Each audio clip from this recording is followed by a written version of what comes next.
今日の上野動物園。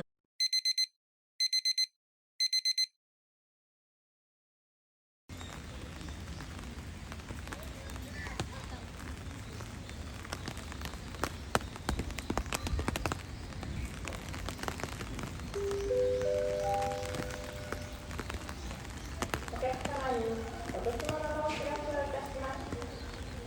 携帯電話が届いております。携帯電話が届いております。お心当たりのある方は東園総合案内所までお越しください。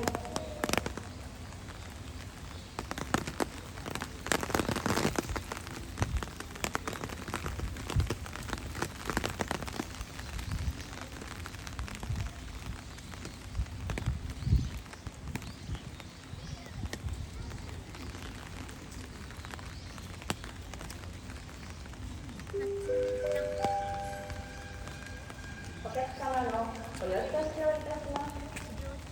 富永由紀子様、富永由紀子様、落とし物が届いておりますので、東園